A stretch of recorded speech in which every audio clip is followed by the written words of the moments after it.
Like hot future. Classic, right? Classic. Okay. All right. So here we go. There it is. List and describe the 6 weaknesses to the Articles of Confederation. How about there you go. Yeah. List and describe the 6 weaknesses of the Articles of Confederation. Oh, sorry. Darn it. There you go.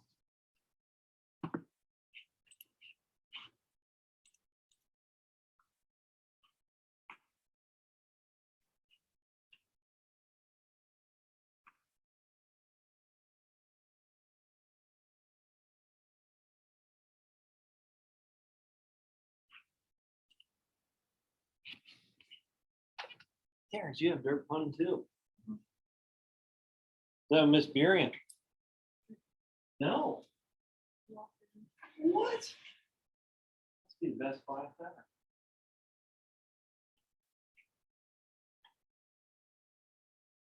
Yeah.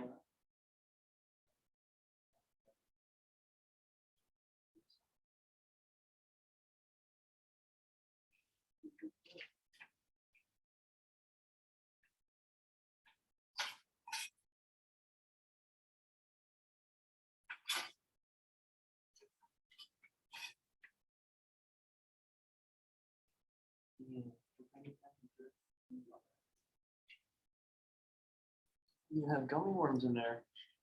Jeez. That went all out.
What did you just say in your ideal muckraker activity? Yeah, okay.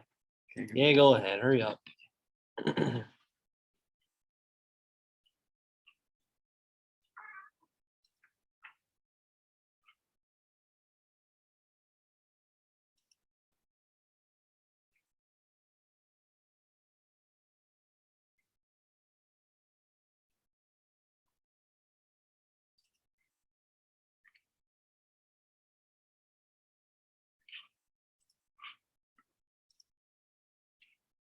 Another minute to finish up here. I know there's 6 of them, so might be a little bit of take a little bit of time.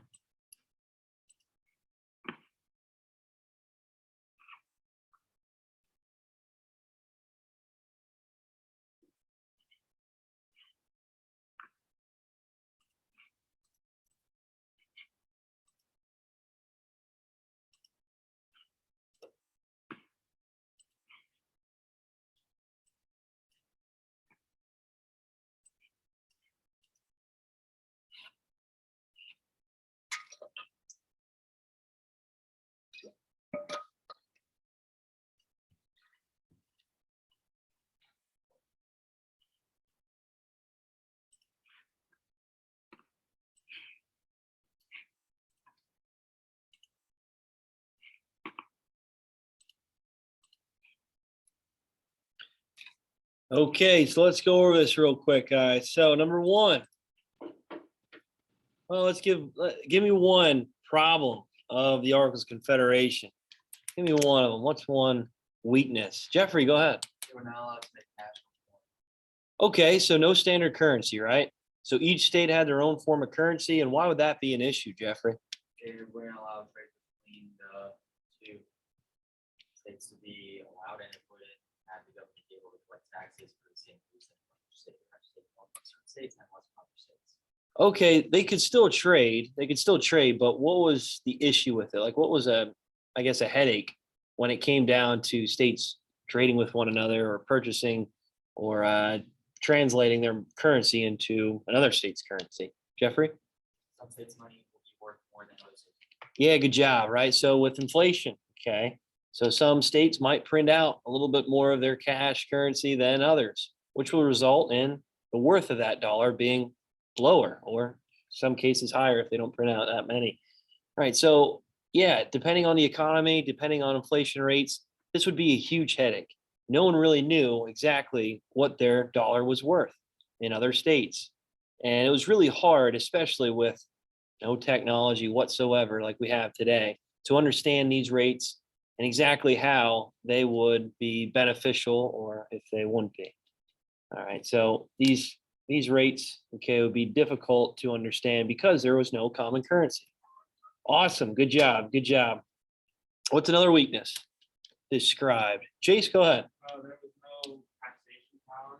Yeah, no taxation power. Good job. And why do you think these founding fathers decided to not put in taxation, central government? Maybe because I know a problem.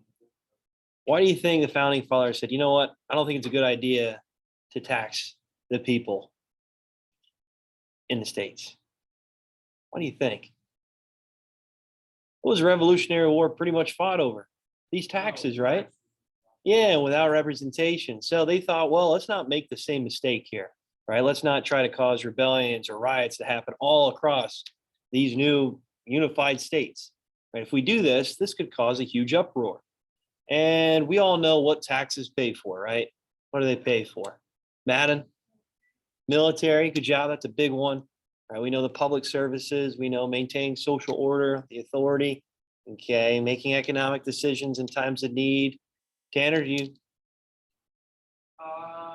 They needed taxes to pay their allies in the Revolutionary War. Perfect. Awesome. Good job. Good job. Yeah. So with all the debt that accumulated from the Revolutionary War, how are they going to pay back those debts without taxation? I don't know. I don't know. It's going to be tough, right? It's going to be very difficult. So awesome. Good job. Good job. So without taxes, that was another weakness of this new form of government. Good. What's another one? What's another weakness? Manny, go ahead. Yeah, good job. Good job. So each state, in order to try to change or modify the Articles of Confederation, they needed what? All 13 states to agree on it, right? Chase, how difficult is that? Pretty tough, right? Do you get along with every family member of yours? No, yeah. So if you have 13 representatives, okay, one from each state, and they have all different economic systems, they have all different beliefs on the way a government should be run and established, it's going to make things extremely difficult to pass, or let's just say amend or change this form of government, right? And at that time period, we all know that transportation was very difficult. Do you think members showed up to every single meeting? No. So this is almost nearly impossible to get anything changed or done with this weak form of government. All right, good. How many representatives were needed to pass a law? How many? Jeffrey? 9 out of 13. 9 out of 13. Good job. Same thing, right? It's difficult to do. 9 out of 13 to try to agree on, let's say, passing a law, it would be extremely hard. Awesome. Awesome. All right, what's another weakness? Articles of Confederation. Madden, what was, is that your hand up or are you scratching your eye? Oh, okay. All right.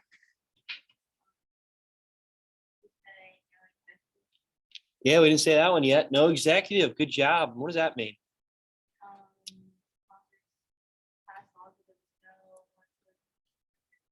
Yeah, good job. So really no president, no figurehead. Okay. And there's no one to enforce the laws. Okay, we know the executive branch, they have a lot of duties. And one of them as well is foreign diplomacy, reaching out to other countries and trying to establish peace treaties or different types of deals with countries, right, that are obviously over the Atlantic Ocean in Europe. George Washington wanted to make sure that the United States doesn't get too interwoven in these deals and these policies with other countries. But we all know the executive branch in today's world is very crucial, right? We need to make sure that we have cooperation with other countries to try to prevent future warfares.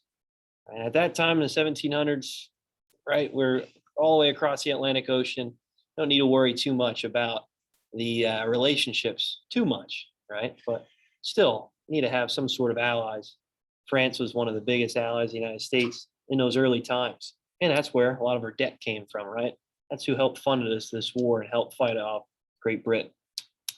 Good. So no executive. No executive. Well, why do you think these founding fathers decided not to have an executive branch? Why do you think they didn't want a president or a figurehead? Tanner? Because they just had a revolutionary war against Britain.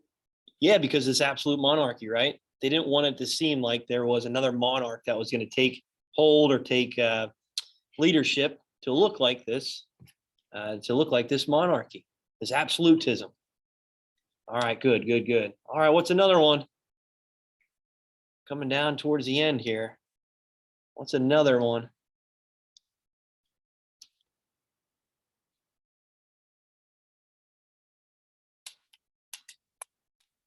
Jamie, what's another one? Interstate commerce regulation. Yeah, good job. Interstate commerce regulation. Good. And how would that be a problem? Um, there were no economic goals and the states competed with each other and that only hurt them. Yeah, good job. Good job. So with that being said, the states are all competing against one another when it came to trade, when it came to resources, sending out to other countries. Virginia was the moneymaker at that time with the tobacco. And when it came down to it, these other countries would try to maybe lower their prices or set tariffs on other states that are trying to trade with that said state and causing economic wars with each other, right? Causing trade wars with one another. And if you're trying to unite all these states to come together and they're all in competition with one another, that's going to cause some issues and cause some strife.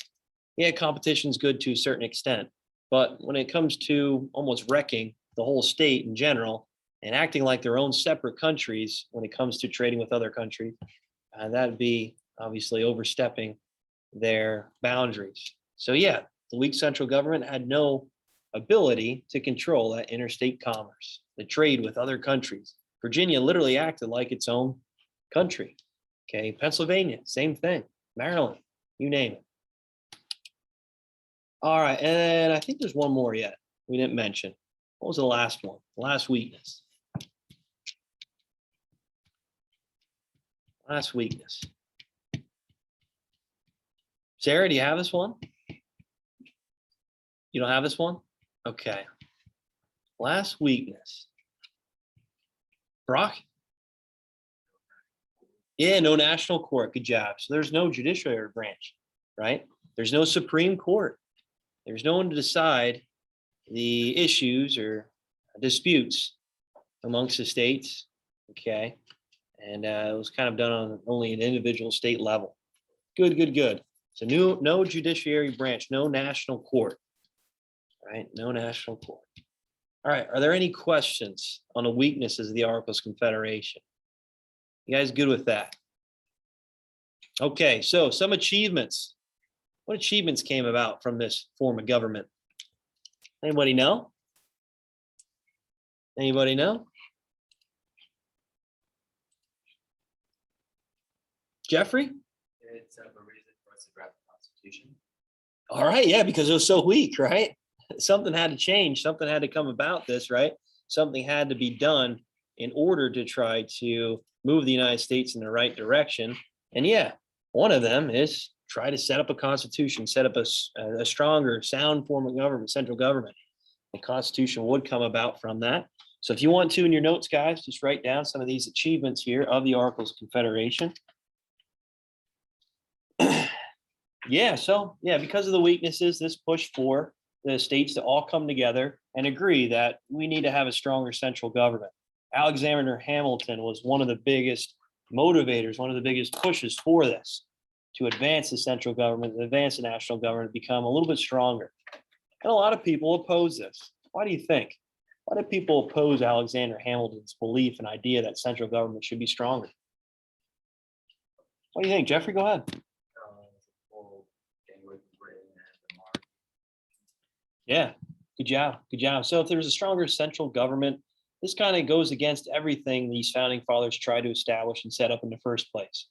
They try to create almost like a utopia that no one's ever seen before in the world, where people had the ability to vote on these representative officials and to run their country, to get rid of these autocratic leaders and to have people have their own rights that were granted to them by God over the government.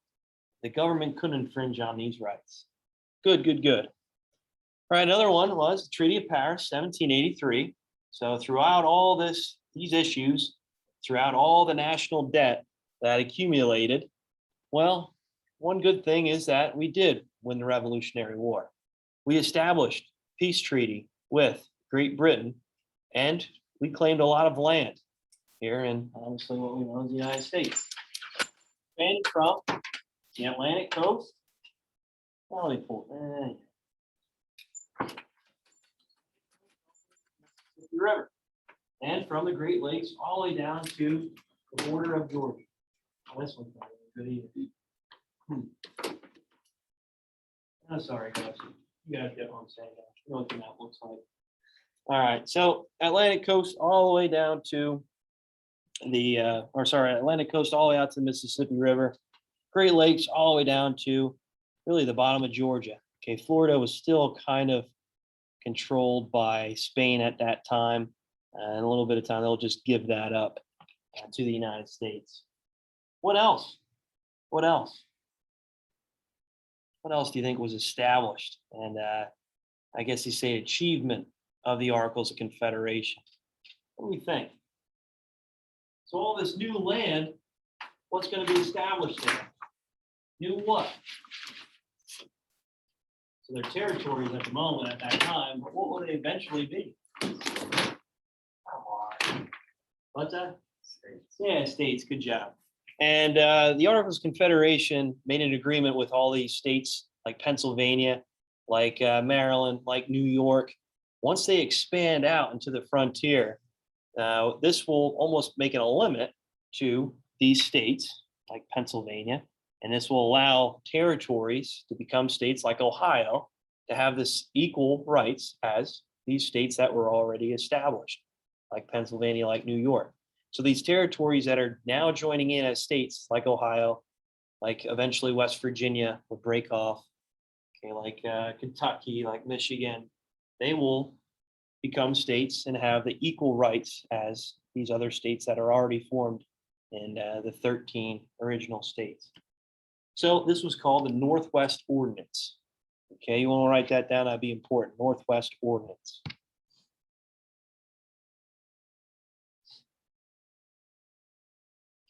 So making sure that these states don't become too greedy, like let's say PA wanted to expand out and no, we're not going to break off and call it Ohio. We're just going to continue it being Pennsylvania. No. They agreed that their borders will end, allow these territories to become states, and these individuals will have the same rights as these people in the states that are already established. Okay, the full faith and credit clause, that's what they call it, right? Which we'll mention here in the near future. All right, is everybody good with that? Yeah, so some of the achievements, although, yeah, we really pick apart the Articles of Confederation and its weaknesses, there were some successes. And those were some of them I'd like you to remember. So the Treaty of Paris, Northwest Ordinance, okay, obviously that is very important moving forward. Okay, so I'm gonna get you guys working on the assignment now, the political cartoon.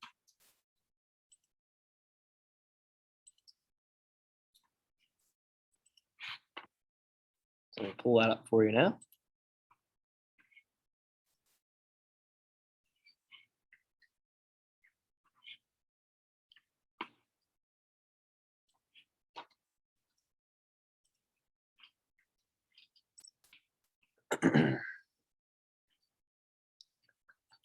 we go. Modules, scrolling down, chapter 2 now. Eventually, once everybody submits the work that they missed, I will put chapter 2 at the top. So it'll make it easier to access. I think that'll be easier for you guys anyway. So you don't have to scroll all the way down module 1. But unfortunately, until we get in all that work, you'll have to scroll down for now. Okay. Oh, do you get an alert, by the way, for these video lessons? No? I try to set it for 2:45 at the end of the day that I just recorded. I don't know. Maybe they should give you an alert. But can you guys see these video lessons in your modules? Yeah. Okay. Good. All right. So I'm going to publish this now for you guys to work on. Political cartoon activity. It's pretty self-explanatory. Please write in complete sentences. I don't want just 2-3 words or just a brief explanation. I want complete sentences here. So here's what the political cartoon looks like. All right, that's that.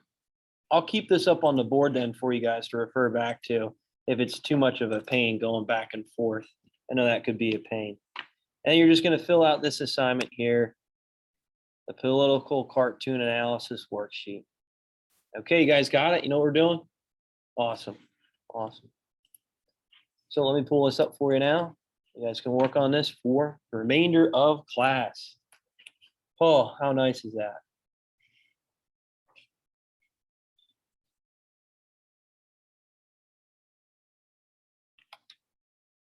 Everybody see that okay? Yep. Awesome. Cool. Pause that. That is it for